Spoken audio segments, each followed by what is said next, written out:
Hey, what's up, everybody? It's BDF44 coming at you with another video. So, this is the deal. The Phoenix Suns Clippers series happened so fast that I haven't had a chance to really give you guys predictions or even talk about it. They have a 12:30 start today, and it's already, a couple minutes into the first quarter, tied game.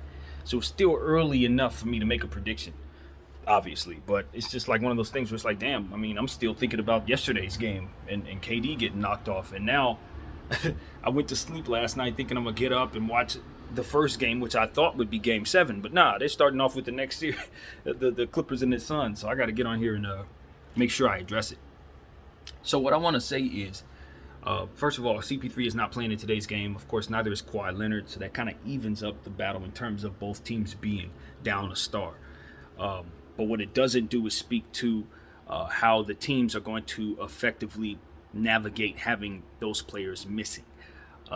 Chris Paul not being there for the Suns removes their facilitator, removes a great deal of scoring, a space creator for others, somebody who can give you easy buckets, and of course a great free throw shooter to go along with really a fantastic coach on the floor to have down there, to say the least. So that's what he is for the Suns. You're going to miss having him, especially during stretches of the time when Booker's not on the floor. You're going to be looking for scoring. You're going to wonder where that's coming from.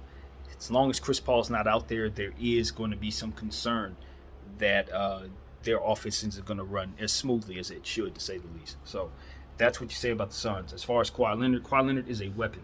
He doesn't have that type of responsibility on the Clippers team. What his responsibility is to score, get involved in the passing lanes, obviously rebound the ball, and just play his game, which is creating scoring opportunities, getting 30 points a night, and closing for the Clippers. But he doesn't make the game flow. He's not the guy that's making others better, and he's certainly not somebody that if you remove him from the lineup, you suddenly the ball stays in one spot. Suddenly you don't know how to run your offense. Suddenly the team falls apart. That is not the case. It's not like removing LeBron James from the Lakers. So you've seen the Clippers play well without Kawhi Leonard, and I expect that to continue. In other words, even though they're down both a star, in my opinion, the edge goes to the Clippers because the star that they have is one that they can live without more so than Chris Paul missing from that Suns lineup. And being that they're starting the series at home, I think that helps as far as the Suns are concerned. That helps navigate that. But it's going to be an issue. And as you can see, if you're watching the game, Patrick Beverley is getting off to a good start. He's healthy. I think he's key.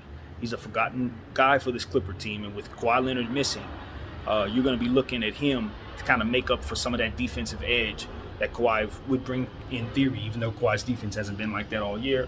In theory, what you have is a guy like Patrick Beverley seeing that need for extra intensity on the defensive end and effectively being able to provide that because he is healthy. And he has not been in these moments for the Clippers pretty much since he's been there. He seems to always get hurt around the playoffs, but he's healthy now. You know he's a feisty guy. You know he's going to be on a mission, a proud player. And we've seen what he can do. He's not a star, but he's definitely not a scrub. And in a game where Chris Paul isn't down there, a series where Chris Paul may be trying to work his way back in the rhythm, maybe even back into shape, depending on how he's handling being out, you could see a guy like Patrick Beverley being a big problem for the Phoenix Suns to try to get around and deal with. So he's key in this series, in my opinion, for the Clippers. And managing him equally is key for the Suns, dealing with him. As well, see if Paul George continues to play as well as he's been playing. He's been shooting well. See if the Suns put a little emphasis on Terrence Mann after the game that he's had. How does he bounce back from having a phenomenal 39-point effort? Does he continue playing like that? Is there a fall off? Is it significant?